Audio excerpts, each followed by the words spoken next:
Mis queridos amigos y hermanos, sean todos bienvenidos en el nombre de nuestro Señor Jesucristo a una nueva edición de su comentario al texto bíblico sobre el cual la lección de la escuela sabática está basada, donde es nuestro propósito, en el nombre de Cristo, sencillamente comentar el texto bíblico con la intención de que usted, por medio de la ayuda del Espíritu Santo, pueda desarrollar su propia mirada al texto bíblico para que usted reciba el cumplimiento de la hermosa promesa del pacto eterno en la cual Dios se compromete a enseñar a todos su voluntad desde el más grande hasta el más pequeño de ellos.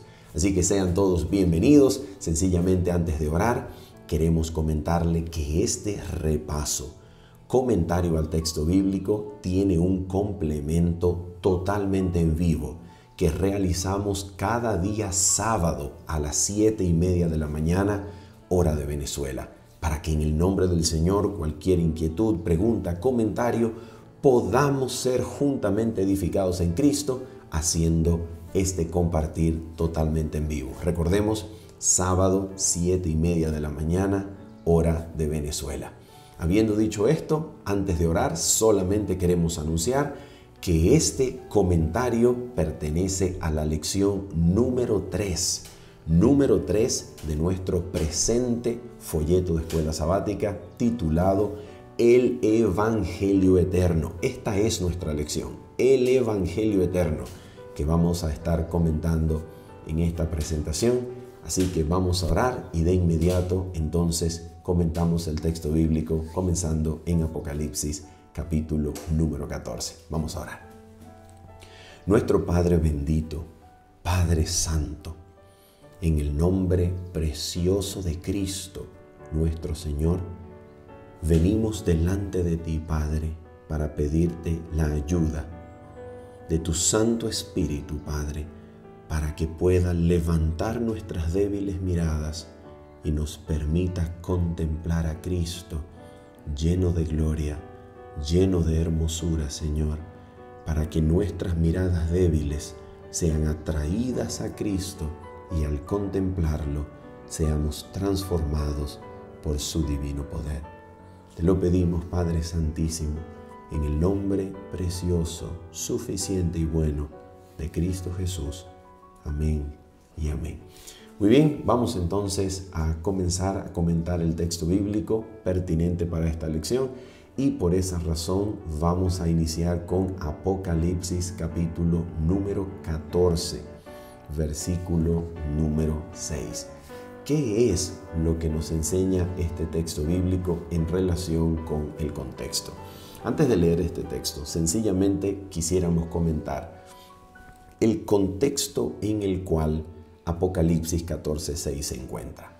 Los primeros 5 versículos del capítulo número 14 describen al remanente sobre el cual el nombre de Jehová es invocado en cumplimiento de la promesa del derramamiento del Espíritu en Joel capítulo número 2, versículos 28 en adelante.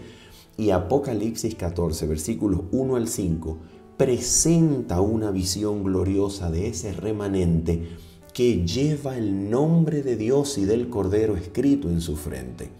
Y por supuesto, al estar en el monte de Sión, en pie en ese monte junto con el Cordero, se entiende por la alusión temática a Joel capítulo número 2, que este remanente está presentado aquí como victorioso, habiendo hallado salvación en el nombre de su Dios. Esto quiere decir que antes de que la visión del conflicto finalice con la venida del Hijo del Hombre en su trono de gloria y con una hoz para recoger el trigo que está ya madurado para llevarlo al granero celestial, hablando en términos metafóricos, antes de que se describa entonces la finalización del conflicto con los redimidos yendo al granero celestial, Apocalipsis presenta la visión gloriosa de este remanente como ya habiendo alcanzado salvación y por tanto victoriosos sobre el monte de Sión. Esto es como si Apocalipsis, antes de presentarnos el mensaje último de alerta, amonestación a todos los moradores de la tierra de parte de Dios, Apocalipsis se anticipa a mostrarnos la escena gloriosa de lo que este mensaje puede lograr si es aceptado en conformidad con la voluntad de Dios. Y este patrón de presentar una escena gloriosa de liberación antes de que los eventos proféticos ocurran pertenece a un patrón literario que encontramos en el Antiguo Testamento.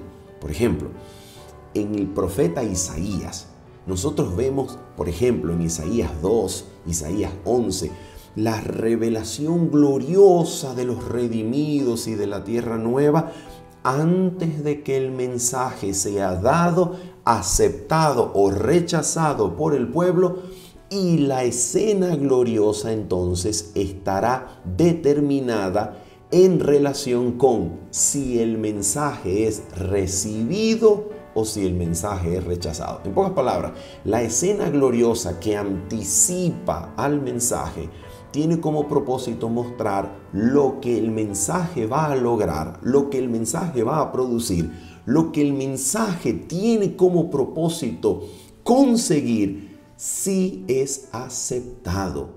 Si no es aceptado, entonces la profecía bíblica anuncia que en vez de una escena gloriosa en donde los redimidos sencillamente son traídos para hallar o habiendo ya encontrado salvación en el monte de Sión, el mensaje presenta el destino terrible de perdición que en el mismo Apocalipsis se presenta como un lagar de la ira de Dios, donde la cosecha, ya no trigo, sino uvas, son pisadas en este lugar.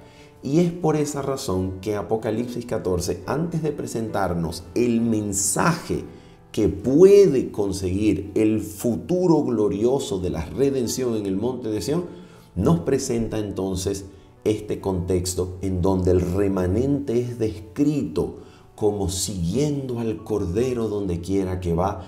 El remanente es descrito como teniendo una vida en donde ni siquiera hay engaño en sus bocas. Son para la gloria de Dios. Delante del trono les sirven día y noche. Un remanente glorioso. Este estado de cosas, esta redención, esta gloria, la alcanza el remanente por causa de su aceptación del mensaje de los tres ángeles, que tiene como resultado producir, constituir, formar al pueblo sobre el cual Dios declara: he aquí la paciencia de los santos, los que guardan los mandamientos de Dios y la fe de Jesús. Entonces, el triple mensaje angélico lo que tiene como función es constituir al remanente. Y este remanente de Apocalipsis 14:12 ya había sido descrito en carácter en los primeros 5 versículos del capítulo número 14. Entonces, primeros 5 versículos del capítulo 14, descripción gloriosa del carácter del remanente. Apocalipsis 14:12 nos presenta las características que en palabras del cielo constituyen a este remanente. Guardan los mandamientos de Dios y la fe de Jesús. Y en medio, entonces, desde el número 6, versículo 6, hasta el versículo número 11, que encontramos el triple mensaje angélico que tiene como función producir, traer a cumplimiento histórico esta visión del remanente que nos presenta Apocalipsis 14, 1 al 5 y Apocalipsis 14, versículo número 12. Ese es el propósito del mensaje triple angélico. Producir la descripción gloriosa del remanente. Si el mensaje es aceptado, el remanente será constituido en este glorioso carácter que da gloria a Dios, que le sirve día y noche, que muestra cómo el remanente sigue al Cordero donde quiera que va y gloriosamente alcanza la salvación para ser descrito así en pie sobre el monte de Sión. El mensaje produce al remanente. El mensaje constituye el remanente. Y el mensaje le da el carácter glorioso al remanente que da gloria a Dios delante de los moradores de la tierra. De eso se trata el triple mensaje angélico. Habiendo dicho esto, entonces, vamos de inmediato a Apocalipsis capítulo número 14, versículo número 6. Dice así la palabra del Señor. Vi volar por en medio del cielo a otro ángel que tenía el evangelio eterno para predicarlo a los moradores de la tierra, a toda nación, tribu, lengua y pueblo, diciendo a gran voz: temed a Dios y dadle gloria, porque la hora de su juicio ha llegado, y adorad a aquel que hizo el cielo y la tierra, el mar y las fuentes de las aguas. En este primer comentario, que pertenece delimitadamente al texto del triple mensaje angélico, nosotros nos vamos a limitar a tratar de entender lo que es el evangelio eterno. ¿Qué cosa es eso? Ok, con la finalidad de entender lo que es el evangelio eterno, nosotros vamos a permitirle al texto bíblico que nos informe sobre el contenido de ese evangelio eterno. ¿Por qué razón? Porque nosotros no necesitamos especular, ya que tenemos en el texto la estructura gramatical que nos señala el contenido del evangelio eterno que ese ángel anuncia y predica. Vamos a mirar cómo el texto nos da esta estructura gramatical que se convierte en un señalamiento de cuál es el contenido de ese mensaje que llama evangelio eterno. Vamos a mirar cómo nos dice aquí. Vamos a analizar el texto. Atención. Este texto dice: vi volar por en medio del cielo a otro ángel. La forma en la cual esto está escrito es así. Este verbo es un verbo aoristo, es un verbo pasado, se refiere a un evento puntual. Y este volar en el texto griego es un participio. En pocas palabras, Juan diría: yo vi volando en medio del cielo. Los participios, atención con esto, los participios en el texto griego indican aspectos circunstanciales que rodean verbos principales del discurso. En pocas palabras, los participios representan contextualización que realzan eventos principales descritos por otras formas verbales. En pocas palabras, esto, volar, siendo un participio, está contextualizando, dando circunstancias a este verbo ver. El verbo ver es un evento principal en el discurso. Juan está diciendo: yo vi. ¿Y qué fue lo que vio? Vio volando algo. Es un ángel por en medio del cielo. Y este verbo aquí que tenía también es un participio en el griego. Quiere decir teniendo. Nota que los participios resaltan contexto. Yo vi volando teniendo evangelio eterno. La frase evangelio eterno no está articulada en el idioma griego. Es decir, no dice teniendo el evangelio eterno, sino que dice teniendo evangelio eterno. Es decir, es un anuncio eterno lo que él va a hacer, y lo que va a decir es lo siguiente. Escucha. Ahora dice, para predicarlo. Esto en el idioma griego es un infinitivo en tiempo aoristo que nos presenta la finalidad de que el ángel esté volando teniendo evangelio eterno. ¿Cuál es la finalidad? La finalidad es evangelizar.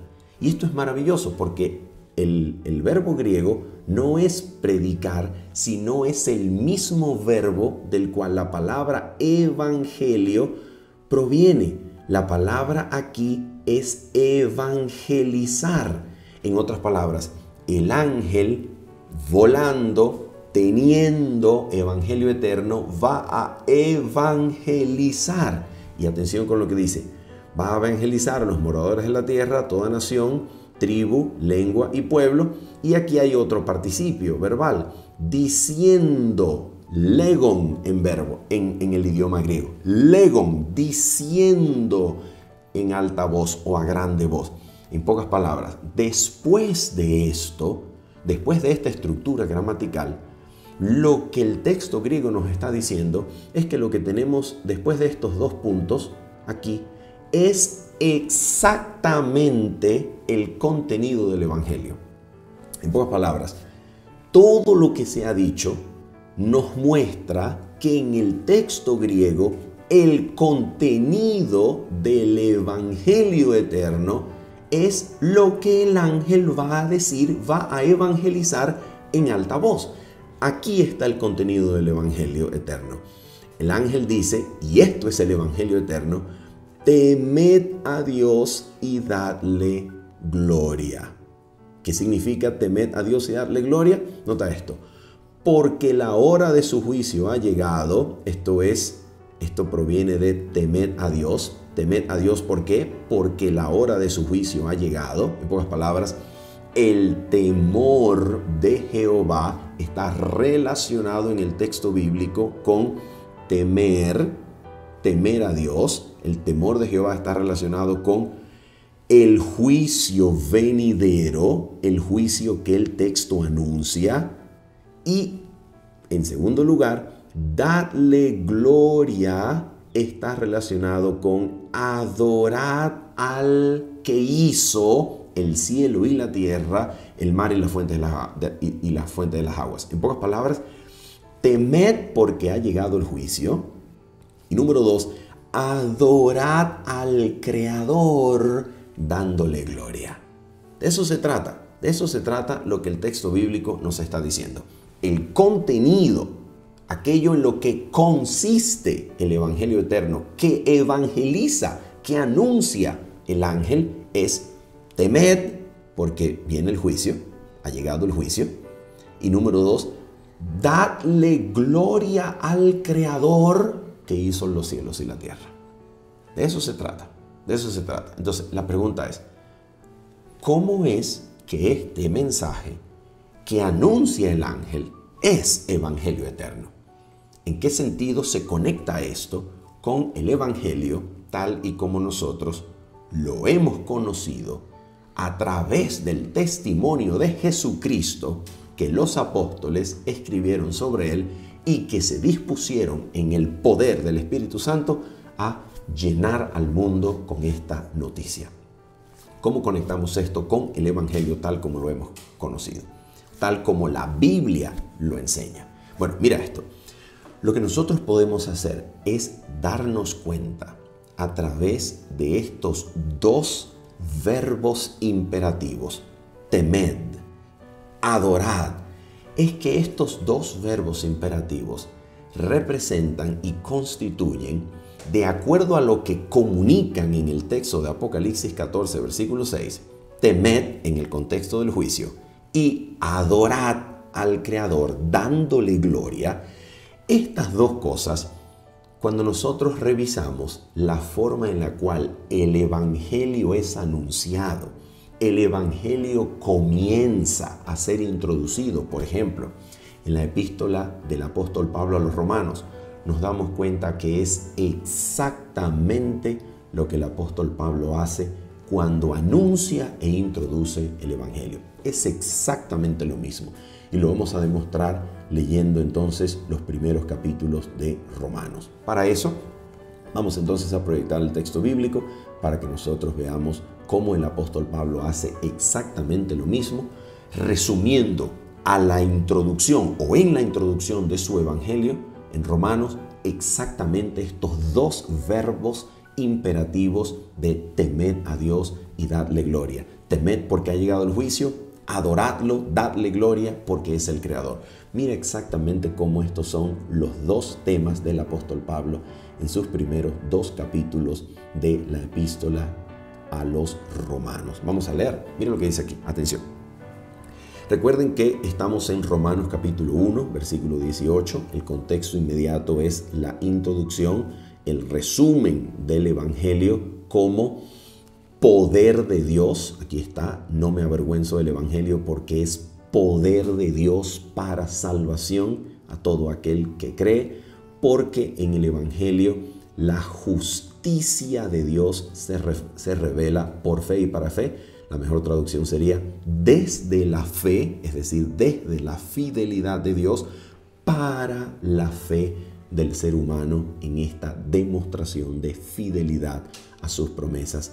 Y es así como está escrito Romanos. Ahora mira esto. Cuando nosotros seguimos leyendo en el contexto, recuerden que esta separación no se encuentra en el texto griego, esta separación temática no existe. Lo que quiere decir es que el versículo 18, al comenzar diciendo porque la ira de Dios, es exactamente una progresión lógica con este porque del versículo 17. En otras palabras, el porque del versículo 17 y el porque del versículo número 18 nos dice que este texto está absoluta y estrechamente conectado, no como vemos ahora en la versión que tenemos proyectada en pantalla, que nos presenta un subtítulo temático introduciendo una división entre el versículo 17 y el versículo número 18. Esta división temática no existe en el texto griego. Gramaticalmente, al comenzar el versículo porque 17 y el versículo 18 porque, nos dice que esto es exactamente dos cosas de la misma explicación del evangelio, es decir, son dos razones lógicas de por qué el evangelio es o de por qué el evangelio es poder de Dios para salvación. Y entonces nos dice por qué razón el evangelio es poder de Dios para salvación. ¿Por qué? Mira por qué. Porque la ira de Dios, así como la justicia de Dios se revela en el evangelio desde la fidelidad de Dios para la fe del hombre, también el evangelio es poder de Dios para salvación, porque la ira de Dios se revela desde el cielo contra toda impiedad e injusticia de los hombres que detienen con injusticia la verdad. En pocas palabras, ¿qué es lo que Romanos capítulo 1, versículo 18 nos dice en conexión directa con la introducción del evangelio? Nos dice que el evangelio es poder de Dios para salvación en el contexto de la revelación de la ira de Dios que desciende del cielo contra toda impiedad e injusticia de los hombres. En pocas palabras, el evangelio es poder de Dios para salvar en aquel día en que su ira haga justicia contra toda injusticia y pecado, impiedad de los hombres. Esa es la presentación del evangelio.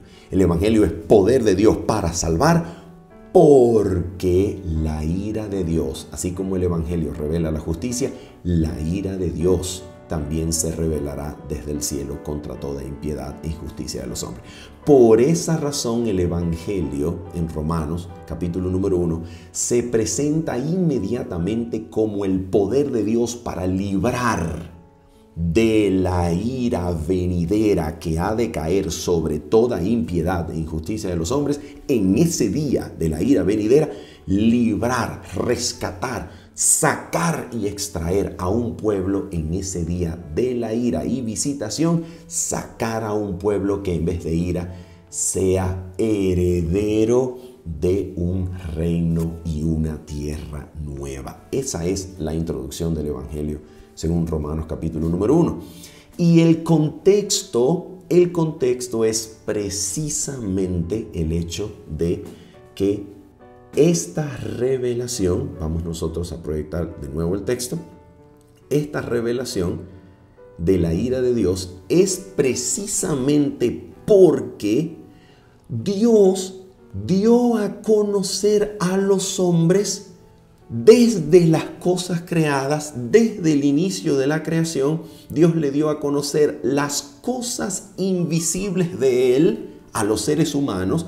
Dios se las manifestó desde las cosas creadas, siendo entendidas desde la creación del mundo por medio de las cosas hechas, de las cosas creadas.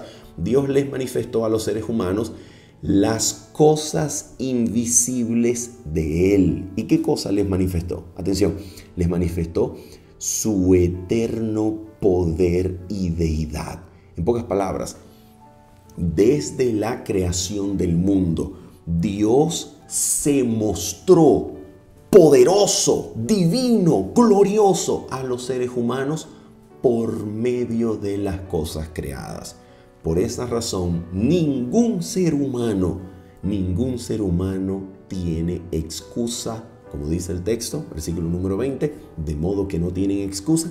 Ningún ser humano puede tener la excusa de decir: yo no sabía, yo no entendía que había un creador, yo no sabía que las cosas creadas comunican la gloria de un creador con eterno poder y divinidad. Yo no lo sabía. No, porque el texto dice claramente que Dios, como creador glorioso, ha comunicado sus cosas invisibles, su eterno poder y divinidad desde la creación del mundo, por medio de la creación que es observable a los ojos humanos.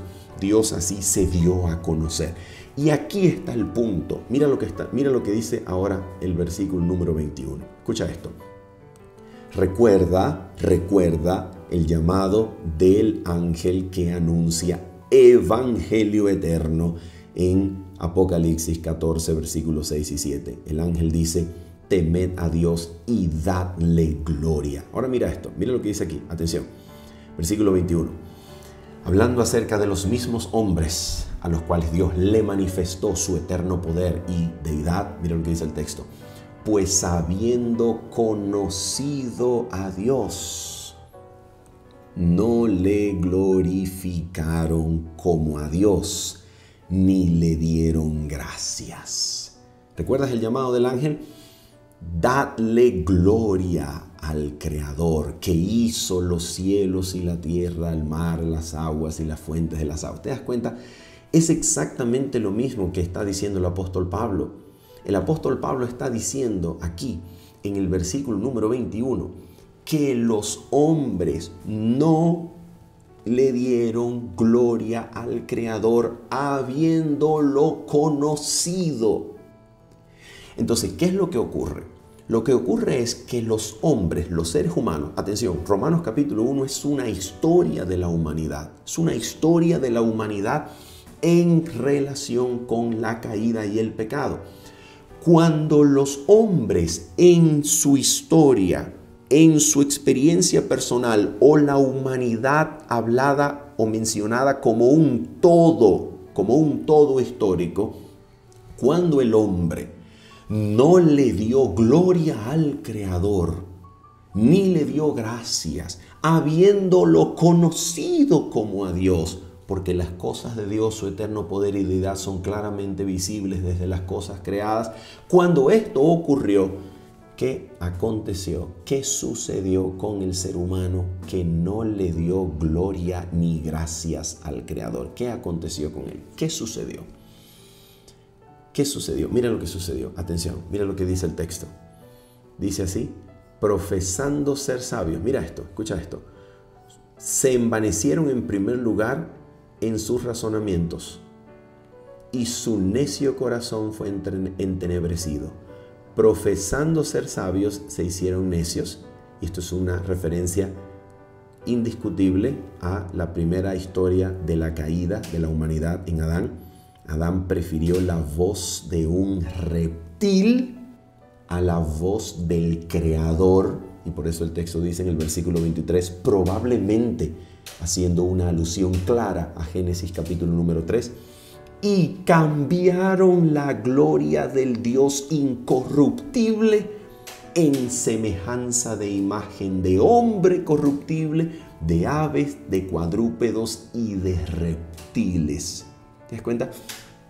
Esto es una referencia directa a la idolatría, que consiste en poner una cosa por encima de Dios y adorarlo, haciéndonos de ello imagen de lo que está en el cielo, moldeando la vida en pos de esa imagen creada por la mente humana. Cambiar la gloria del Dios incorruptible en semejanza de cualquier cosa, de hombre corruptible, de aves, de cuadrúpedos, de reptiles. Y esto es exactamente lo que hizo Adán. Adán cambió la gloria del Dios incorruptible por hacerle caso a una serpiente y a su voz, idolatrando y de esa manera poniendo la voz de la serpiente por encima de la del Creador, y habiendo conocido al Creador no le dio gracias ni gloria, sino que se envaneció en sus propios razonamientos y su necio corazón fue entenebrecido. ¿Y qué es lo que ocurre?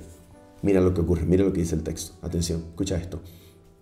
Por lo cual también Dios los entregó a la inmundicia en las concupiscencias de sus corazones. ¿Qué quiere decir esto, mis amigos y hermanos?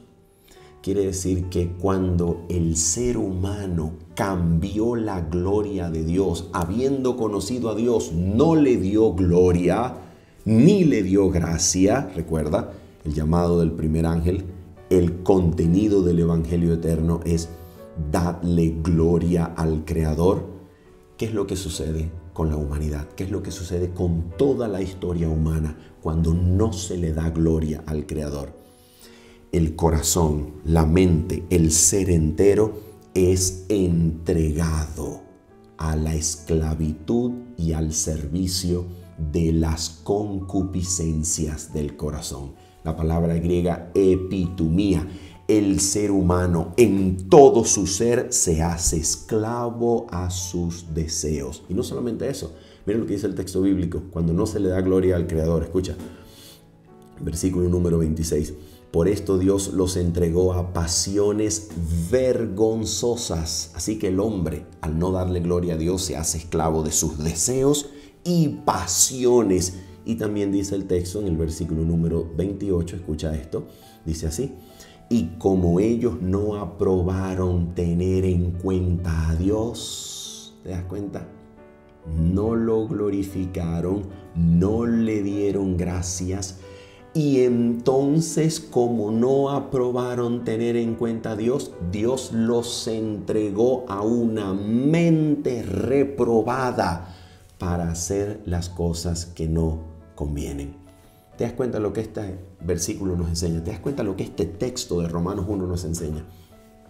Cuando no se le dio gloria al Creador, la humanidad fue lanzada a la esclavitud de los deseos, pasiones y mente reprobada que la llevan esclavizada a hacer lo que no conviene. Y en este estado de cosas la humanidad se degradó y se degradó y se degradó y llegó a estar atestada, llena en su totalidad de toda la lista de perversidades, pecados, actos u obras de la carne que dice Romanos capítulo número 1, versículo 30 en adelante. Y esta es la condición de la humanidad. Exactamente ¿por qué ocurrió? Porque la humanidad, habiendo conocido a Dios, no le dio gloria ni gracias, sino que prefirió la voz de un reptil y fue entregada a la esclavitud de sus deseos, pasiones y mente reprobada para hacer cosas que no convienen. Oh, esa es una de las partes fundamentales indicadas por el imperativo adorad, dadle gloria al Creador, que nos menciona el ángel de Apocalipsis capítulo número 14, el primer ángel. Así que el contenido del Evangelio el Evangelio va a llamar a los hombres de la esclavitud idolátrica que los ha sumido, que los ha sumergido a la esclavitud de sus deseos, pasiones y mente reprobada para hacer toda cosa detestable delante de Dios, que ha dado juicio y ha mostrado su verdad sobre estas cosas. ¿Cuál es el juicio de Dios sobre estas cosas? Oh, mira esto. Versículo número 32. Escucha esto. Quienes, habiendo entendido el juicio de Dios, que los que practican tales cosas son dignos de muerte, no solo las hacen, sino que también se complacen con los que las practican. Entonces, ¿qué es lo que esta última parte del capítulo nos enseña? Ellos entendieron el juicio de Dios, por tanto son inexcusables delante del Creador. Se entendió, la humanidad entendió, y la humanidad incluso pudo aprobar que realmente el juicio de Dios contra estas cosas es según verdad y que los que la practican son dignos de muerte. Eso es exactamente la forma en la cual comenzó la presentación del Evangelio aquí en Romanos capítulo número 1, versículo 18. Porque la ira de Dios se revela desde el cielo contra toda impiedad e injusticia de los hombres que detienen con injusticia la verdad. Y esta alusión a la ira revelada del cielo es exactamente la muerte eterna de las que se hacen dignos todos los que están esclavizados a estas cosas, las practican y se complacen. No solamente las hacen, sino que se complacen con los que las practican. De esto se trata, mis queridos amigos y hermanos. De esto se trata. Y ahora, ¿cuál es el contexto de esta advertencia? El contexto de esta advertencia nosotros lo obtenemos aquí en Romanos capítulo número 2, versículo 1 y 2. ¿Cuál es el contexto? Por lo cual eres inexcusable, hombre, quien quiera que seas tú que juzgas, pues en lo que juzgas a otros te condenas a ti mismo, porque tú que juzgas haces lo mismo. Mas sabemos que el juicio de Dios contra los que practican tales cosas es según verdad. ¿Cuál es el contexto de esta declaración? ¿Cuál es el contexto de el señalamiento espiritual del apóstol Pablo, donde dice que toda la humanidad ha sido entregada a la esclavitud de sus deseos, pasiones y mente reprobada para hacer y practicar y complacerse en las cosas que no convienen? ¿Cuál es el contexto? El contexto es que hay un Dios en el cielo que hace juicio según verdad sobre todas estas cosas. Y el juicio que es según verdad ha dictaminado que los que practican tales cosas son dignos de muerte, muerte eterna, ira de Dios. Eso es lo que dice el apóstol Pablo. Y por esa razón, en el versículo número 5 del capítulo número 2, el apóstol Pablo dice así. Atención, versículo 5. Pero por tu dureza y por tu corazón no arrepentido, atesoras para ti mismo ira para el día de la ira y de la revelación del justo juicio de Dios. Versículo 6. El cual pagará a cada uno conforme a sus obras. Vida eterna a los que perseverando en bien hacer buscan gloria y honra e inmortalidad, pero ira y enojo a los que son contenciosos y no obedecen a la verdad, sino que obedecen a la injusticia. Entonces, la pregunta es, según el apóstol Pablo, que conocía el Evangelio, que había recibido de parte del mismo Cristo el conocimiento del Evangelio para anunciarlo a todas las naciones de la tierra. Según el apóstol Pablo, el Evangelio es presentado ¿en qué contexto? Mis amigos, mis hermanos, exactamente en el mismo y exacto contexto en que el primer ángel de Apocalipsis 14, presenta el Evangelio eterno.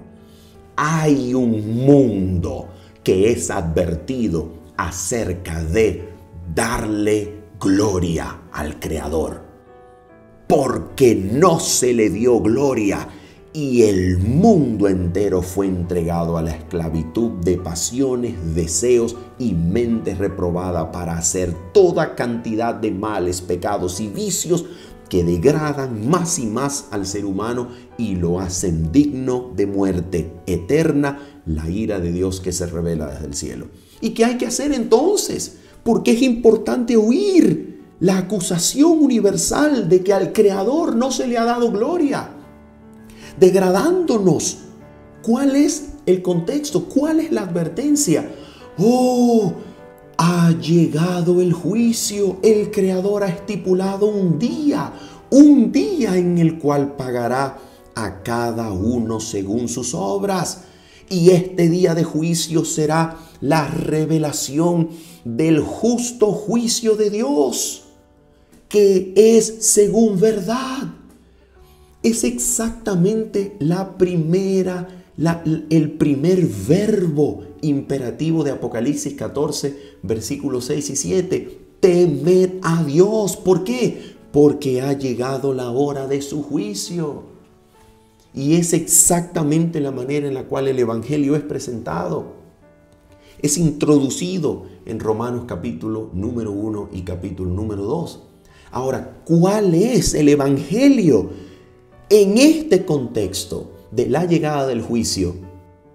Por lo cual hay que temer y hay que apartarse de todo mal.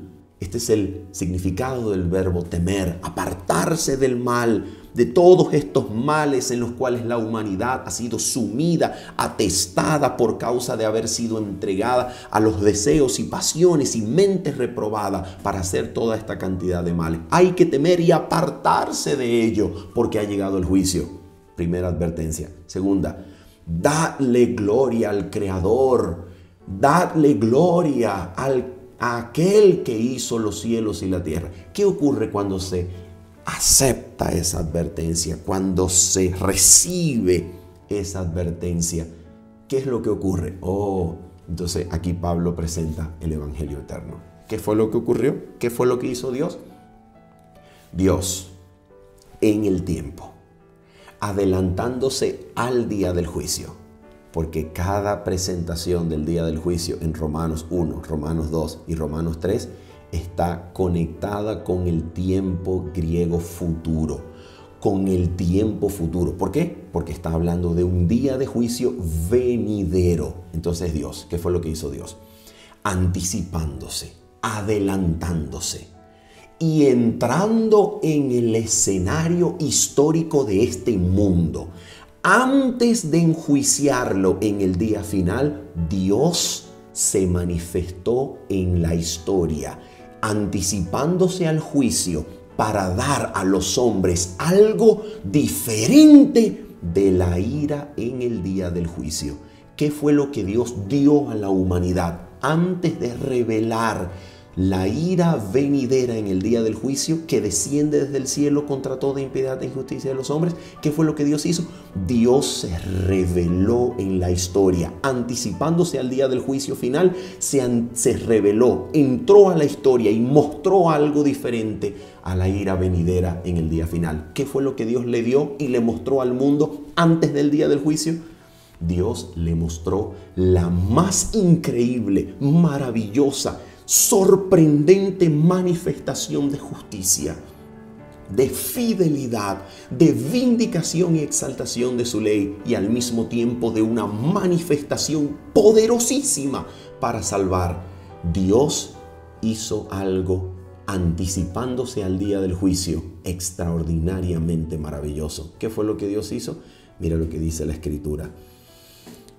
Romanos capítulo número 3, versículo número 21. Mira lo que Dios hizo. En vez de darle ira, en vez de revelar la ira solamente en el día venidero de juicio, Dios entró a la escena histórica y se reveló y se manifestó mostrando qué cosa.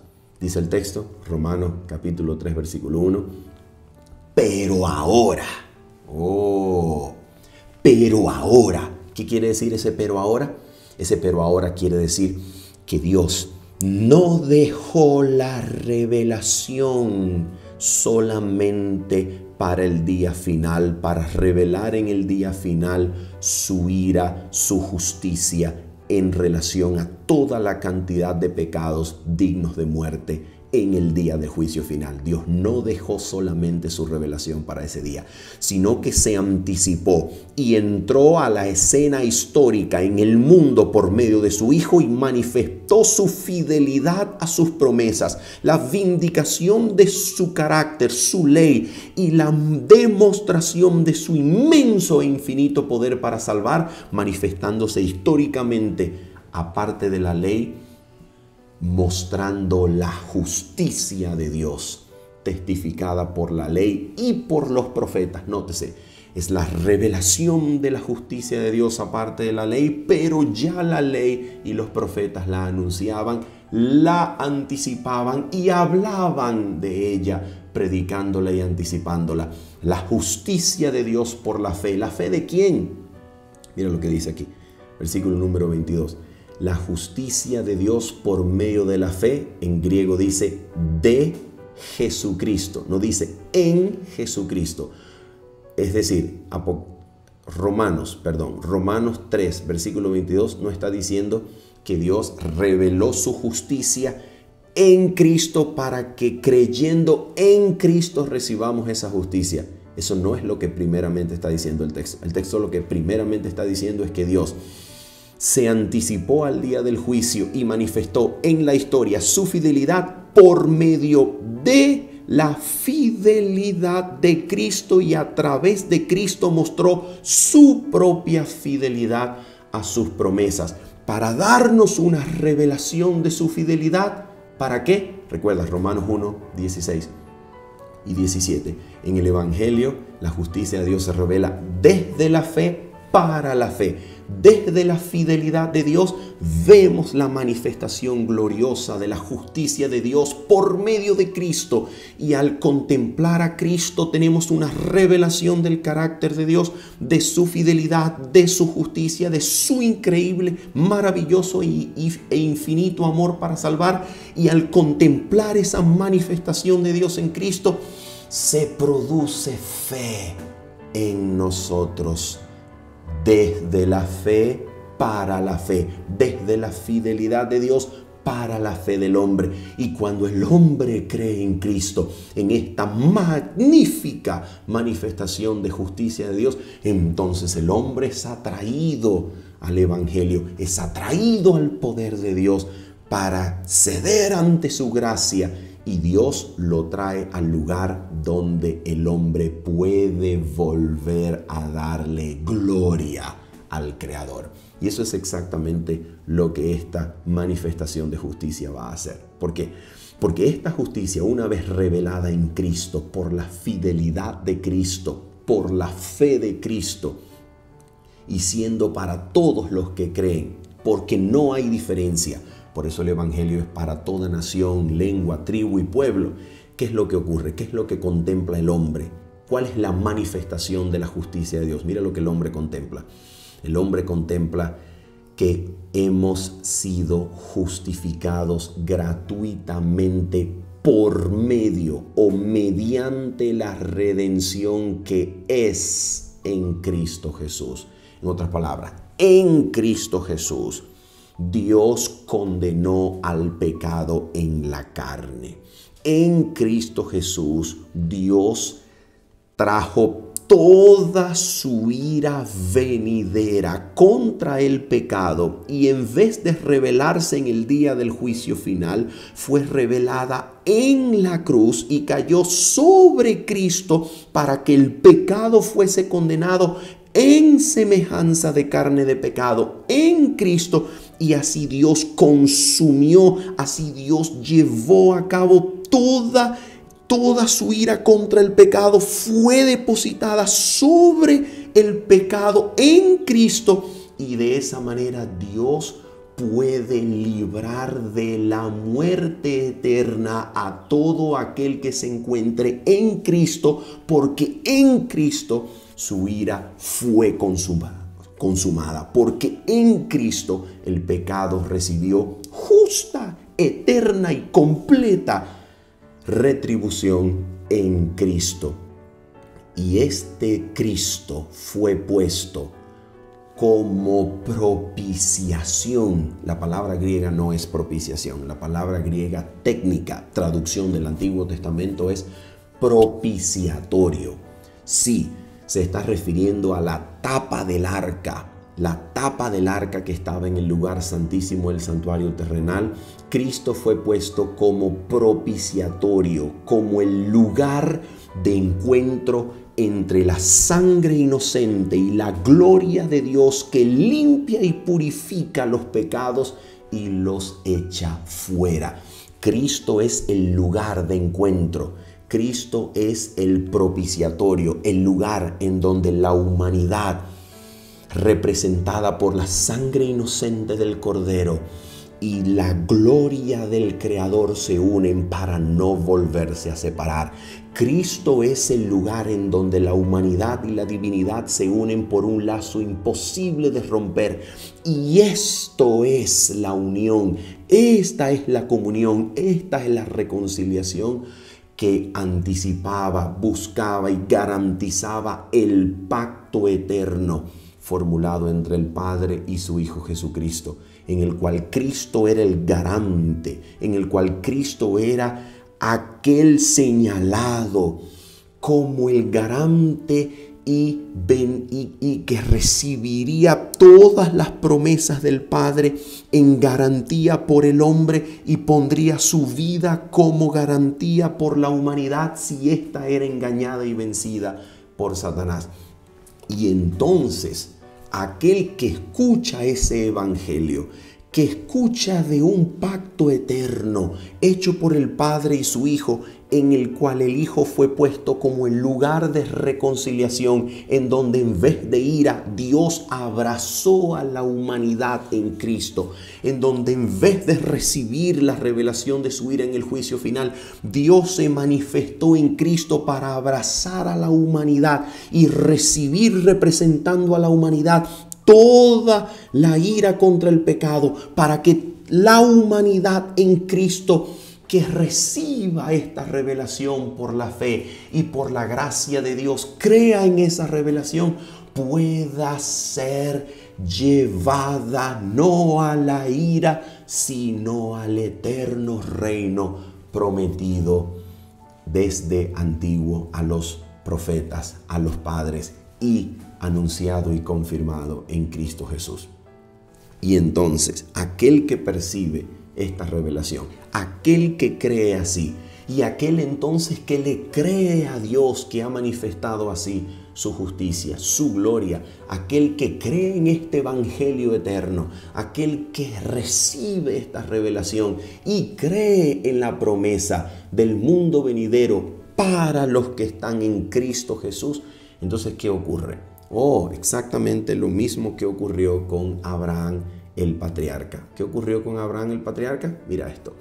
Cuando Abraham el patriarca, a quien se le dio por primera vez la promesa del pacto eterno, después de que esta promesa había sido verificada, manifestada históricamente a Adán, luego a Noé, y luego de la destrucción del mundo por medio del diluvio, Dios llama a Abraham para hacerlo depositario de la promesa del mundo venidero en su simiente, en Cristo, ya que Dios le estaba dando el mundo en herencia a la simiente de Abraham, la cual es Cristo, según Gálatas 3:16.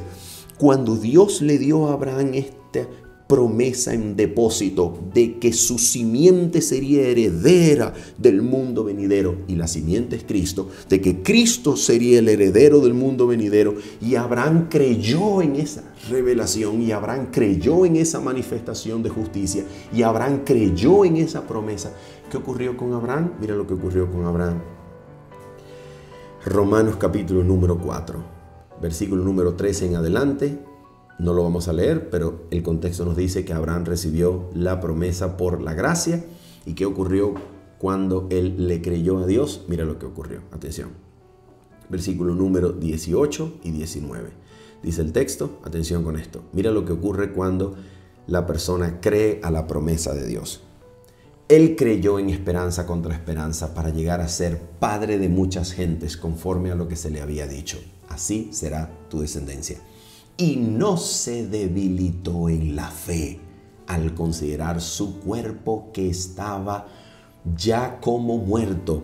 En griego no existe ya como muerto. Esta preposición no existe en griego, sino que dice el cuerpo estaba ya muerto, siendo de casi 100 años. Y luego dice, o la esterilidad de la matriz de Sara. En griego no dice esterilidad, sino que dice necrosis, muerte, la muerte de la matriz de Sara. ¿Qué ocurrió cuando él le creyó? Escucha lo que ocurrió. A pesar de su cuerpo debilitado, a pesar de su cuerpo degradado, a pesar de su cuerpo ya como muerto y de la matriz de Sara ya muerta y necrosada, mira lo que Dios hizo. Dice así, mira lo que dice la Biblia que Abraham hizo. Tampoco dudó por incredulidad de la promesa de Dios, sino que se fortaleció en fe. Escucha lo que hizo Abraham, dando gloria a Dios. Escucha esto, dando gloria a Dios. ¿Recuerda el anuncio del Evangelio eterno? Apocalipsis 14, dad gloria a Dios, adorad y dad gloria al Creador. Escucha, dando gloria a Dios, plenamente convencido de que era también poderoso para hacer todo lo que había prometido.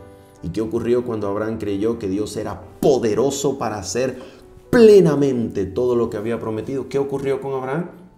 A pesar de su cuerpo muerto y de la matriz muerta de Sara, el Espíritu los revivió para darles fruto del Espíritu. Isaac, el hijo de la promesa.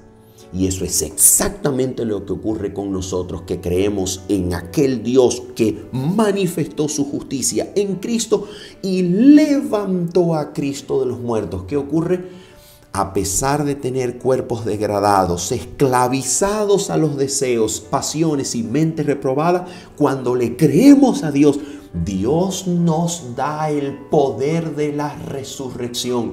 Nos resucita en nuestro cuerpo mortal para darle gloria al Creador, apartándonos de todas las cosas malas y venciendo las obras de la carne por su divino poder, para dar fruto del Espíritu. De la misma manera como Abraham. Cuando Abraham creyó, dio fruto del Espíritu, el Hijo de la promesa. De la misma manera nosotros que creemos en aquel que dio y resucitó a Cristo, damos fruto del Espíritu cuando creemos en su promesa.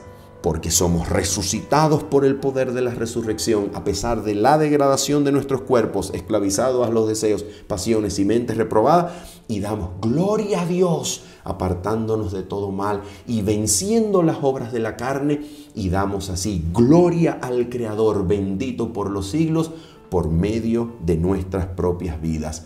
Cuando le creemos, damos fruto espiritual, para que Él sea lleno de gloria, para que Él reciba la gloria, apartándonos de todo mal por medio de su poder, y así Él es bendito por los siglos como Creador, que tiene el poder para crear y para recrear, para crear y para hacernos nueva criatura en Cristo, apartados de todo mal, para verificar, vindicar su dictamen de salvarnos hoy en el día del juicio, cuando nos libre de la ira venidera a todos los que estamos en Cristo Jesús. Ese es el mensaje del Evangelio eterno y está presentado por estos dos imperativos en Apocalipsis 14, y estas son exactamente las mismas dos cosas que el apóstol Pablo introduce en su presentación del Evangelio para resumirlos en un hombre que al creerle a Dios produce fruto espiritual participando del poder resucitador, recreador de Dios, para que a pesar de la esclavitud a los deseos, pasiones y mentes reprobadas, le demos gloria a Dios apartándonos de mal y siendo así en el nombre de Cristo salvados de la ira en el gran día de la revelación de su justicia, que desciende desde el cielo sobre toda impiedad e injusticia de los hombres. De eso se trata, mis amigos. Esa es exactamente la conexión entre Apocalipsis 14, Romanos, que nos presenta la conexión entre el mensaje de advertencia del primer ángel y el evangelio eterno que ha sido puesto delante de nosotros para que al creerle le demos gloria al Creador que vive por los siglos de los siglos. Habiendo dicho esto y esperando que usted haya sido edificado por medio de este comentario, se despide de usted en esta hora su servidor Manuel Ospino diciéndole: nos vemos el día sábado, 7:30 de la mañana. Bendiciones. Chao, chao.